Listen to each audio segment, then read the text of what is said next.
ଆକାଶବାଣୀ।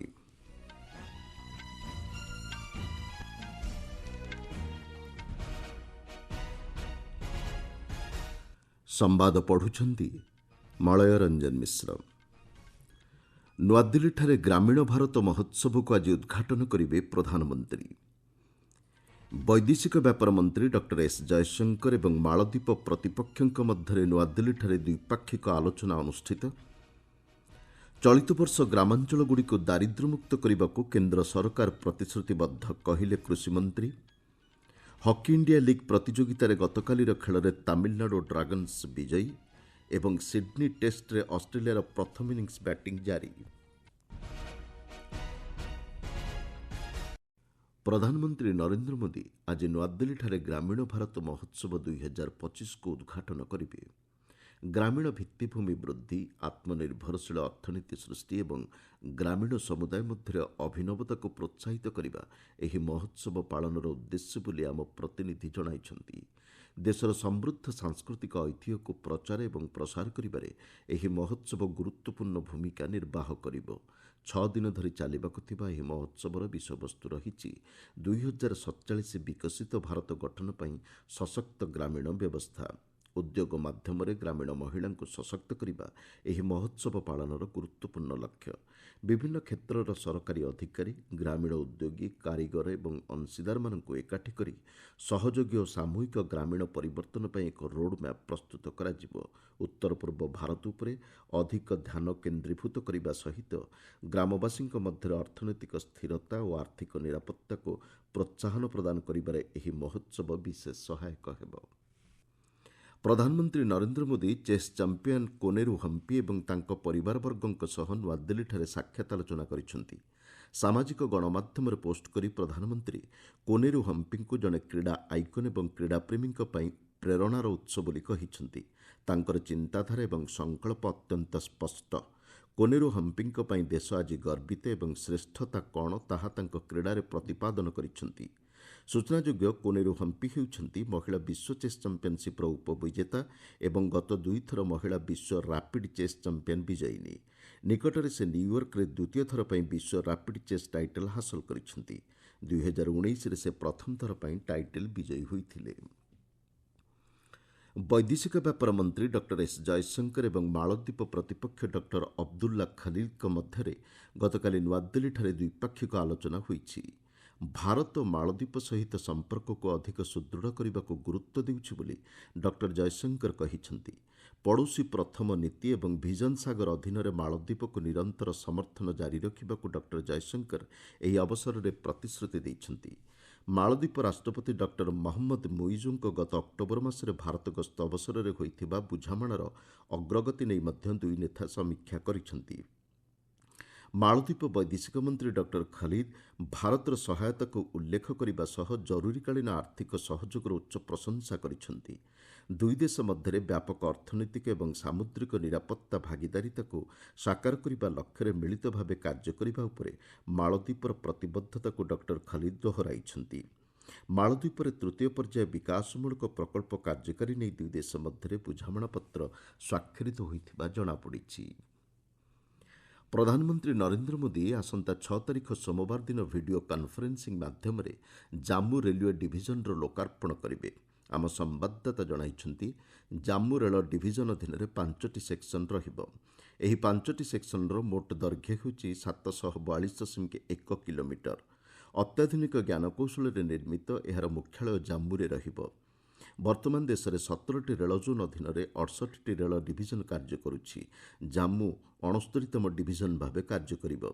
ରେଳମନ୍ତ୍ରୀ ଶ୍ରୀ ବୈଷ୍ଣବ ଆସନ୍ତାକାଲି କାଶ୍ମୀର ରେଳ ପ୍ରକଳ୍ପ ଅନ୍ତର୍ଗତ ଶ୍ରୀନଗର ରେଳ ଷ୍ଟେସନ ଏବଂ ଉଧମପୁର ଶ୍ରୀନଗର ବାରମୁଲା ରେଳ ସଂଯୋଗ ସେକ୍ସନ ନିରୀକ୍ଷଣ କରିବାର କାର୍ଯ୍ୟସୂଚୀ ରହିଛି। ଶ୍ରୀ ବୈଷ୍ଣବ ସ୍ୱତନ୍ତ୍ର ଟ୍ରେନ୍ରେ ଶ୍ରୀନଗରରୁ ଜାମ୍ମୁ ଅଭିମୁଖେ ଯାତ୍ରା କରି ରେଳ ଲାଇନ୍ର ସମୀକ୍ଷା କରିବେ ବୋଲି ଜଣାପଡ଼ିଛି। ଆପଣମାନେ ସମ୍ବାଦ ଶୁଣୁଛନ୍ତି ଆକାଶବାଣୀରୁ।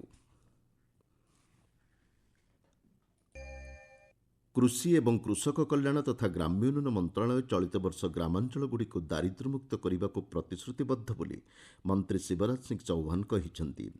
ନୂଆଦିଲ୍ଲୀଠାରେ ଗତକାଲି ଏକ ସମୀକ୍ଷା ବୈଠକରେ ଯୋଗଦେଇ ଶ୍ରୀ ଚୌହାନ ରାଷ୍ଟ୍ର ନିର୍ମାଣରେ ଗ୍ରାମାଞ୍ଚଳର ଭୂମିକା ଉପରେ ଆଲୋକପାତ କରିଥିଲେ। ସମସ୍ତ ରାଜ୍ୟ ଓ କେନ୍ଦ୍ରଶାସିତ ଅଞ୍ଚଳର ଗ୍ରାମ୍ୟ ଉନ୍ନୟନ ମନ୍ତ୍ରୀଙ୍କ ସହ ଏହି ବୈଠକରେ ବିଭିନ୍ନ ଯୋଜନା ନେଇ ମନ୍ତ୍ରୀ ଶ୍ରୀ ଚୌହାନ ଆଲୋଚନା କରିଥିଲେ। ସାଧାରଣ ଲୋକଙ୍କ ଆଶା ଏବଂ ଆକାଂକ୍ଷା ପୂରଣ କରିବାରେ ଗ୍ରାମ୍ୟ ଉନ୍ନୟନ ମନ୍ତ୍ରଣାଳୟ ଗୁରୁତ୍ୱପୂର୍ଣ୍ଣ ଭୂମିକା ଗ୍ରହଣ କରିଥାଏ। ଗତବର୍ଷ ଜୁନ୍ ମାସରୁ ମନରେଗା ଯୋଜନାରେ 136 କୋଟି ଶ୍ରମ ଦିବସ ସୃଷ୍ଟି କରାଯାଇଥିଲା ବୋଲି ଶ୍ରୀ ଚୌହାନ ସୂଚନା ଦେଇଛନ୍ତି।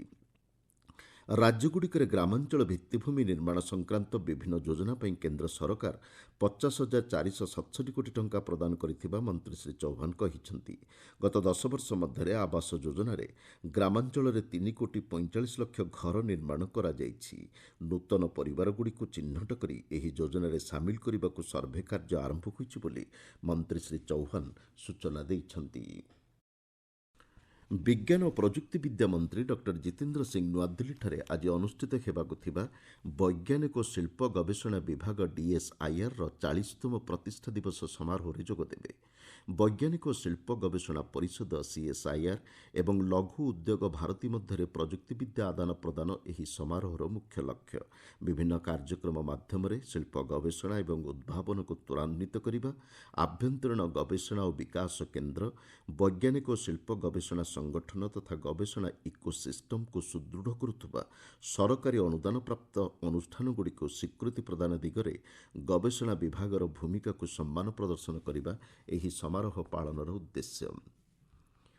କୃଷକମାନେ ଚାଷ କ୍ଷେତ୍ରରେ ସହୁଥିବା କ୍ଷତି ପରିମାଣ ଏବଂ ଶସ୍ୟ ବୀମା ପାଉଥିବା ସହାୟତା ରାଶି ମଧ୍ୟରେ ସମନ୍ୱୟ ରକ୍ଷା କରିବା ଲାଗି ଏଣିକି ସ୍ୟାଟେଲାଇଟ୍ ମାଧ୍ୟମରେ କ୍ଷୟକ୍ଷତିର ଆକଳନ କରାଯିବ। ନାସିକଠାରେ ଯଶବନ୍ତରାଓ ଚୌହାନ ମହାରାଷ୍ଟ୍ର ମୁକ୍ତ ବିଶ୍ୱବିଦ୍ୟାଳୟର କୃଷି ବିଜ୍ଞାନ କେନ୍ଦ୍ରଠାରେ ଆୟୋଜିତ ଏକ କୃଷକ ସମାରୋହରେ ଯୋଗଦେଇ କୃଷି ଓ କୃଷକ କଲ୍ୟାଣ ମନ୍ତ୍ରୀ ଶିବରାଜ ସିଂହ ଚୌହାନ ଏହା କହିଛନ୍ତି।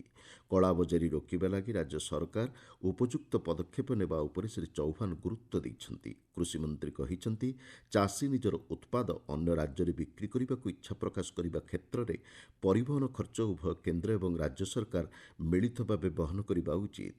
ଚାଷୀମାନେ ବିଭିନ୍ନ ସମୟରେ ସମ୍ମୁଖୀନ ହେଉଥିବା ସମସ୍ୟାଗୁଡ଼ିକ ପ୍ରତି କେନ୍ଦ୍ର ସରକାର ସମ୍ପୂର୍ଣ୍ଣ ସଚେତନ ରହିବା ସହିତ ଏହାର ପ୍ରତିକାର ଲାଗି ଆବଶ୍ୟକ ପଦକ୍ଷେପ ଗ୍ରହଣ କରୁଛନ୍ତି ବୋଲି କୃଷିମନ୍ତ୍ରୀ ଶ୍ରୀ ଚୌହାନ କହିଛନ୍ତି। ଇଣ୍ଡିଆନ୍ ସୁପର ଲିଗ୍ ଫୁଟବଲ ପ୍ରତିଯୋଗିତାରେ ଆଜି ଭୁବନେଶ୍ୱରଠାରେ ଓଡ଼ିଶା FC ଏବଂ FC ଗୋଆ ମଧ୍ୟରେ ମୁକାବିଲା ହେବ। ଓଡ଼ିଶା FCର ଏହା 14ତମ ମ୍ୟାଚ୍ ହେବ। ଭୁବନେଶ୍ୱର କଳିଙ୍ଗ ଷ୍ଟାଡିୟମରେ ଅପରାହ୍ନ 5ଟାରେ ଏହି ମ୍ୟାଚ୍ ଖେଳାଯିବ। ଚେନ୍ନାଇଠାରେ ଆଜି ଦ୍ୱିତୀୟ ମ୍ୟାଚ୍ ଜାମଶେଦପୁର FC ଏବଂ ବେଙ୍ଗାଲୁରୁ FC ମଧ୍ୟରେ ଅନୁଷ୍ଠିତ ହେବ। ଗୁଆହାଟୀଠାରେ ଗତକାଲି ମହମ୍ମଦନ ସ୍ପୋର୍ଟିଂ କ୍ଲବ ଏବଂ ନର୍ଥ ଇଷ୍ଟ ୟୁନାଇଟେଡ୍ FC ମଧ୍ୟରେ ମ୍ୟାଚ୍ ଅମୀମାଂସିତ ଭାବେ ଶେଷ ହୋଇଛି। ହକି ଇଣ୍ଡିଆ ଲିଗ୍ ପ୍ରତିଯୋଗିତାରେ ଗତକାଲି ଅନୁଷ୍ଠିତ ମ୍ୟାଚ୍ରେ ତାମିଲନାଡୁ ଡ୍ରାଗନ୍ସ ବିଜୟୀ ହୋଇଛି। ରାଉରକେଲାର ବିର୍ସାମୁଣ୍ଡା ଷ୍ଟାଡିୟମରେ ତାମିଲନାଡୁ ଡ୍ରାଗନ୍ସ ଏବଂ ବେଦାନ୍ତ କଳିଙ୍ଗ ଲାନ୍ସର୍ସ ମଧ୍ୟରେ ଖେଳାଯାଇଥିବା ଏହି ମ୍ୟାଚ୍ରେ ନିର୍ଦ୍ଧାରିତ ସମୟରେ 2-2 ଗୋଲ୍ରେ ଖେଳ ଅମୀମାଂସିତ ଭାବେ ଶେଷ ହୋଇଥିଲା। ସୁଟ୍ଆଉଟ୍ ଜରିଆରେ ତାମିଲନାଡୁ କଳିଙ୍ଗକୁ 6-5 ଗୋଲ୍ରେ ପରାସ୍ତ କରିଥିଲା। ଆଜି ଦିଲ୍ଲୀ SG ପାଇପର୍ସ ଏବଂ ସଚି ରାହା ବେଙ୍ଗଲ ଟାଇଗର୍ସ ମଧ୍ୟରେ ସନ୍ଧ୍ୟା 6ଟାରେ ମୁକାବିଲା ହେବାକୁ ଥିବାବେଳେ ରାତି 8:15ରେ ହାଇଦ୍ରାବାଦ ତୁଫାନ୍ସ ଏବଂ ଗୋନାସିକା ଦଳ ପରସ୍ପରକୁ ଭେଟିବେ। ସିଡ୍ନୀ ଟେଷ୍ଟରେ ଅଷ୍ଟ୍ରେଲିଆ ପ୍ରଥମ ଇନିଂସ ବ୍ୟାଟିଂ ଜାରି ରଖିଛି। ସମ୍ବାଦ ପ୍ରସ୍ତୁତ ହେବା ବେଳକୁ ଅଷ୍ଟ୍ରେଲିଆ 5 ୱିକେଟ୍ ବିନିମୟରେ 96 ରନ୍ ସଂଗ୍ରହ କରିଥିଲା। ଆଜିର ଦ୍ୱିତୀୟ ଦିନର ଖେଳ ଅଷ୍ଟ୍ରେଲିଆ ଗତକାଲିର ଅମୀମାଂସିତ ପ୍ରଥମ ଇନିଂସ 1 ୱିକେଟ୍ 9 ରନ୍ରୁ ଆରମ୍ଭ କରିଥିଲା। ଭାରତ ପକ୍ଷରୁ ଯଶପ୍ରୀତ ବୁମ୍ରା ଏବଂ ମହମ୍ମଦ ସିରାଜ 2ଟି ଲେଖାଏଁ ୱିକେଟ୍ ଅକ୍ତିଆର କରିଥିବା ବେଳେ ପ୍ରସିଦ୍ଧ କ୍ରିଷ୍ଣା ଗୋଟିଏ ୱିକେଟ୍ ହାସଲ କରିଛନ୍ତି। ଭାରତ ପ୍ରଥମ ଇନିଂସରେ ସମସ୍ତ ୱିକେଟ୍ ହରାଇ 185 ରନ୍ ସଂଗ୍ରହ କରିଥିଲା। ମୁଖ୍ୟ ସମ୍ବାଦଗୁଡ଼ିକ ପୁଣିଥରେ। ନୂଆଦିଲ୍ଲୀଠାରେ ଗ୍ରାମୀଣ ଭାରତ ମହୋତ୍ସବକୁ ଆଜି ଉଦ୍ଘାଟନ କରିବେ ପ୍ରଧାନମନ୍ତ୍ରୀ। ବୈଦେଶିକ ବ୍ୟାପାର ମନ୍ତ୍ରୀ ଡକ୍ଟର ଏସ୍ ଜୟଶଙ୍କର ଏବଂ ମାଳଦ୍ୱୀପ ପ୍ରତିପକ୍ଷଙ୍କ ମଧ୍ୟରେ ନୂଆଦିଲ୍ଲୀଠାରେ ଦ୍ୱିପାକ୍ଷିକ ଆଲୋଚନା ଅନୁଷ୍ଠିତ।